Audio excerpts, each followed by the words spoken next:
എങ്ങട്ടാ മേനെ കാലത്ത് തന്നെ ഇത്ര വെപ്രാളത്തില്? ഇത്തിരി വെപ്രാളൊക്കെ ഉണ്ടെന്ന് കൂട്ടിക്കോ. കൊടുത്ത കാശ് കിട്ടാതാകുമ്പോ താനും ഓടില്ലേ നെട്ടോട്ടം. 1-ാം മാസം വിളിച്ചെടുത്ത ചിട്ടിയ. മാസം 3 കഴിഞ്ഞിട്ട് കക്ഷിയുടെ പൊടി പോലും കാണുന്നില്ല. ആരാ കക്ഷി? നമുക്ക് കൈകാര്യം ചെയ്യാം.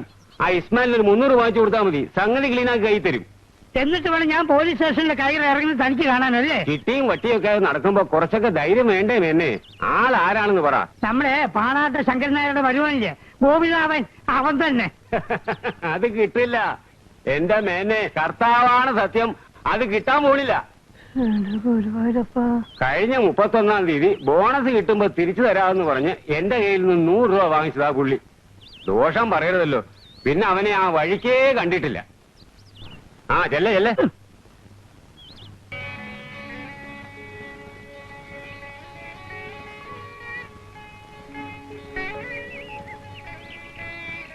മുത്തശ്ശി ആർക്കൊക്കെ വേണ്ടി പ്രാർത്ഥിച്ചേ? മരിച്ചുപോയ നിന്റെ അപ്പൂപ്പന് വേണ്ടി. ചിന്നാരം പറയാണ്ട് വേഗം അടുക്കളയിലോട്ട് ചെല്ല. ഞാൻ ഭഗവതിയോട് എന്താ പറഞ്ഞെന്ന് കേൾക്കണോ? എനിക്കൊന്നും കേൾക്കണ്ട. എത്രയും പെട്ടെന്ന് എന്നെ കെട്ടിക്കൊണ്ടു പോകാൻ ഒരാള് വരണേന്ന്. പോകണ്ടേ?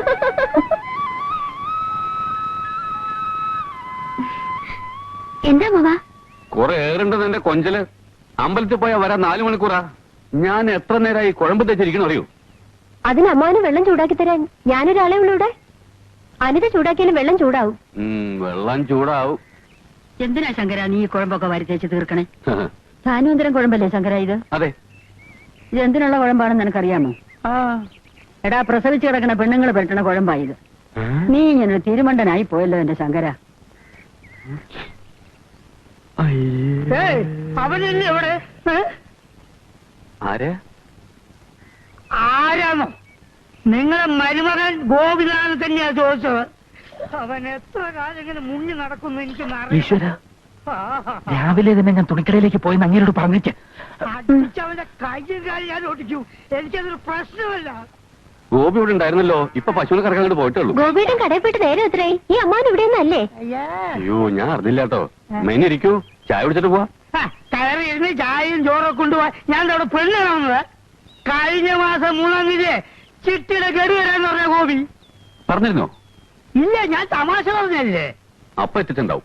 എന്നാല് ഈ എണ്ണയും തേച്ചിട്ട് ഒരുമാതിരി കണവണ വർത്താൻ പറഞ്ഞിട്ടല്ലോ. എനിക്ക് എന്റെ സ്വഭാവം തന്നെ പിടിക്കാത്തതാ. പണം മേടിച്ച് ഞന്നല്ലാതെ അത് തിരിച്ചു കൊടുക്കണമെന്ന് വല്ല വിചാരമുണ്ടോ നിങ്ങളെ മോനെ? അവൻ വന്നാ ഞാൻ പറയാം. കാലത്ത് തന്നെ വീട്ടിന്റെ മുമ്പിൽ വന്ന് ഇന്നൊന്നും പറയരുത്. അവനെ ഞാൻ എവിടെയെങ്കിലും ഇട്ട് പിടിച്ചോളാം. ഇത് മേഞ്ഞ ഇവനെക്കാളും വലിയ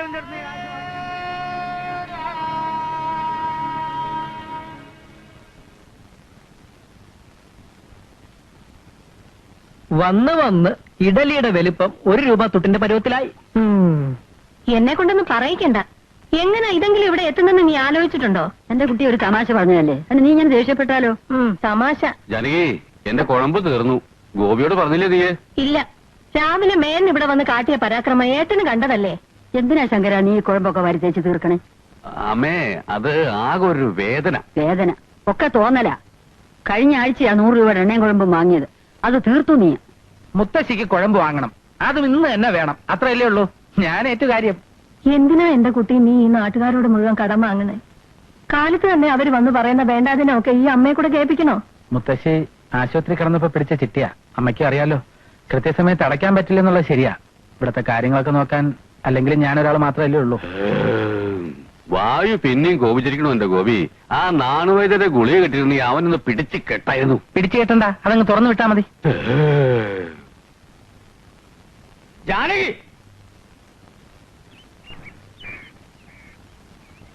ആര്? ഗോവിന്ദേട്ടനോ? വരൂ, ഇരിക്കൂ. ശങ്കര, ജാനകിയും മക്കളും റോഡിൽ ഇറങ്ങേണ്ടി വരുമല്ലോ എന്ന് കരുതി അന്ന് ഞാനത് ചെയ്തത്. അതിനിപ്പോ എന്താ ഉണ്ടായി? അതിന് ഞാൻ പറയണോ? അമ്മാവൻ വന്ന കാലം നിൽക്കാതെ കയറി ഇരുന്നട്ടെ. ജപ്തി നോട്ടീസ് വന്നപ്പോ 75,000 രൂപ ഞാൻ അവിടെ കെട്ടിവെച്ചില്ലേ, കാണാമായിരുന്നു എന്തൊക്കെയാ നടക്കുക എന്നുള്ളത്. ഇതൊക്കെ പല ആവർത്തി പറഞ്ഞിട്ടുള്ള കാര്യങ്ങളല്ലേ. കാര്യം അറിഞ്ഞാൽ മാത്രം പോരാ. 75,000 രൂപ ഈ ബുധനാഴ്ച എനിക്ക് കിട്ടണം. ഏട്ടന് കുറച്ചു ദിവസം കൂടി ക്ഷമിച്ചൂടെ? പറ്റില്ല എന്ന് അറിയിക്കാനാണ് ഞാൻ വന്നത്. ഇവൻ എത്ര അവധി പറഞ്ഞെന്ന് ശങ്കരൻ അറിയോ? ഉവ്വ്, തരാൻ ആഗ്രഹമുള്ളതുകൊണ്ടാണല്ലോ അവധി പറയുന്നത്. പിന്നെ 100-200 രൂപയൊന്നുമല്ല, 75,000 രൂപയാ. അത് പെട്ടെന്ന് ഉണ്ടാക്കാന്ന് പറഞ്ഞാൽ എനിക്കിത്തിരി വിഷമം തന്നെയാ. നിന്റെ വിഷമമൊന്നും എനിക്കറിയേണ്ട കാര്യമില്ല.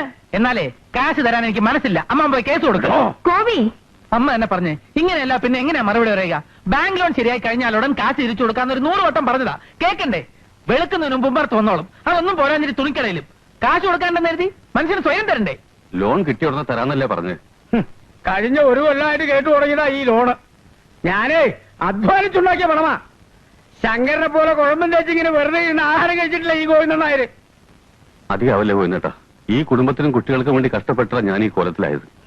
ശങ്കരൻ കുടുംബത്തിന് വേണ്ടി ചെയ്തിട്ടുള്ള കാര്യങ്ങൾ പറയാതിരിക്കാ വേദം. എന്താ ഏട്ടാ ഇത്? അമ്മാവൻ ഇവിടുന്ന് ഒന്ന് പോയി തരുന്നുണ്ടോ? പോവണ്ട.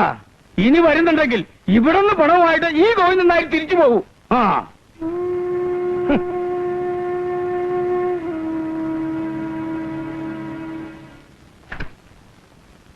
ആ ജാനകിയെ ഒറ്റൊഴുത്തി ഓർത്തിട്ടാ ഇത്രയും കാലം ഞാൻ മിണ്ടാണ്ടിരുന്നത്.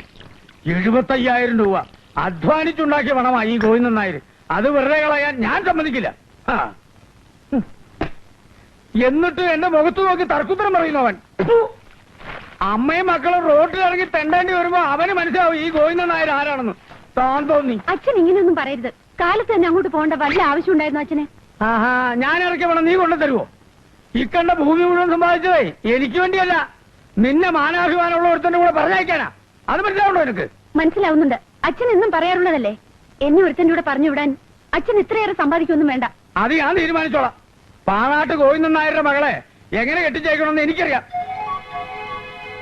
ഇങ്ങോട്ട് നോക്കിയേ, നിന്റെ മനസ്സിൽ വേറെ വല്ല വിചാരം ഉണ്ടെങ്കിലേ ഞാൻ ജീവിച്ചിരിക്കുന്നിടത്തോളം കാലം അത് നടക്കില്ല. എന്റെ മനസ്സിൽ ഇപ്പൊ 10 മണിക്ക് മുമ്പ് സ്കൂളിൽ എത്തണമെന്ന് വിചാരമുള്ളൂ.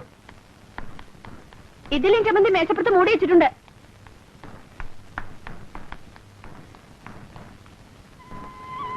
അമ്മാവന്റെ മകളെ പ്രേമിച്ച് നടക്കുന്നതിൽ ഒരു ത്രില്ലും ഇല്ല. അതുകൊണ്ട് ഈ ലൈൻ ഒന്ന് മാറ്റിയാലോ എന്ന് ആലോചിക്കാൻ ഞാൻ. ഈയിടെയായി എനിക്കത് തോന്നി തുടങ്ങിയിട്ടുണ്ട്. വള്ളി നിക്കറ് വിട്ട് നടക്കാൻ തുടങ്ങിയ കാലം മുതൽ കാണുന്നല്ലേ. അതുകൊണ്ട് എനിക്കും ഭയങ്കര ബോറടി. ഇനി മിക്കവാറും എന്റെ കുട്ടിക്ക് ബോറടിക്കേണ്ടി വരില്ല.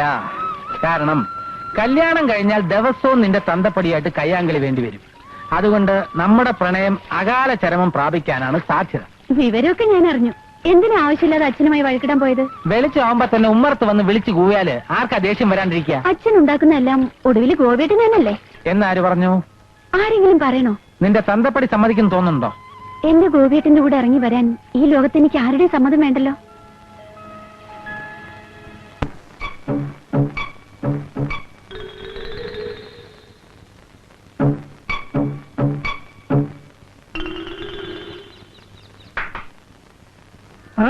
വരണം, ഒരു കാര്യം പറയുവാനുണ്ട്. ഒരു കാര്യം പറയുക വേണ്ട.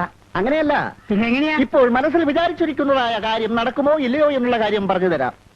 ശത്രുദോഷം ശരിക്കുമുണ്ട്. ശത്രുവിനെ വകവരുത്തുവാനുള്ള പരിഹാരമാർഗവും പറഞ്ഞു തരാം. വരണം. ശത്രുവിനെ വകവരുത്താനുള്ള രേഖ എന്റെ കയ്യിൽ തന്നെ ഉണ്ട്. അമ്മാവിന്റെ മോന്റെ കണ്ണ് രണ്ട് ഞാൻ ചൂർന്നെടുത്ത് കളയും. എന്റെ കയ്യിലൊന്ന് കിട്ടട്ടെ കേട്ടാ. അത് ഞാൻ നോക്കിക്കോളാം. നിന്റെ സഹായം ഒന്നും വേണ്ട സ്വന്തം കേട്ടാ. ശത്രു അരികിൽ തന്നെ ഉണ്ട്. വരണം, പറഞ്ഞു ശത്രു തരാം. നീ തന്നെയാടാ എന്റെ ശത്രു. ഇപ്പോ വേണ്ടേ? ഹലോ, വരണം, ഒരു കാര്യം പറയുവാനുണ്ട്. സാറിന്റെ മുഖലക്ഷണത്തെ കുറിച്ച് പറയുവാണെങ്കിൽ വളരെ സത്യസന്ധനാണ്. ആ കണ്ണുകൾ വലിയ ഭാഗ്യവാന്റെ ലക്ഷണമാണ്. ഏതോ ഒരു അപകടസന്ധിയിൽ നിന്നും രക്ഷപ്പെട്ടു വരികയാണെന്ന് കണ്ടാലറിയാം. വരണം, പറയുവാനുണ്ട്. നല്ല ഐശ്വര്യമുള്ള മൂക്കാണ്. ജോൺ എഫ് കെന്നഡിക്കും ജവഹർലാൽ നെഹ്റുവിനും ഇതേ മൂക്ക് തന്നെയായിരുന്നു. വിശ്വപ്രസിദ്ധനാവും. അറച്ചു നിൽക്കാതെ മടിച്ചു നിൽക്കാതെ വരണം. ഐശ്വര്യമായി ഒരു ദക്ഷിണ വയ്ക്കണം. മുരുക ഭഗവാനെ, ഗുരുവായൂരപ്പ. തൽക്കാലം ഇത് മതിയാവും. പറയുന്നത് മുഴുവനും സത്യസന്ധമാണെങ്കിൽ സാറ് 100 രൂപ എനിക്ക് സമ്മാനം തരണം. ഭഗവാനെ, ഇനി ആ കൈയൊന്ന് കാണട്ടെ. വിവാഹിതനല്ല. അല്ല, അടുത്ത് തന്നെ ഉണ്ടാവും. ഉത്തരങ്ങൾ വേണ്ട, ഞാൻ പറയുന്നത് കേട്ടാൽ മതി. നിങ്ങൾ ഇപ്പോൾ ചെയ്തുകൊണ്ടിരിക്കുന്നതായ ജോലി അധികനാൾ ചെയ്യേണ്ടി വരില്ല.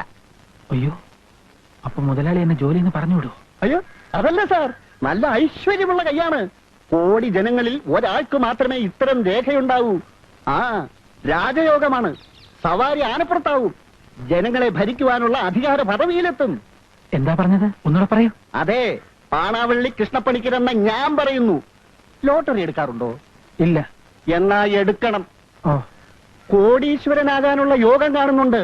കോടീശ്വരൻ. ആ,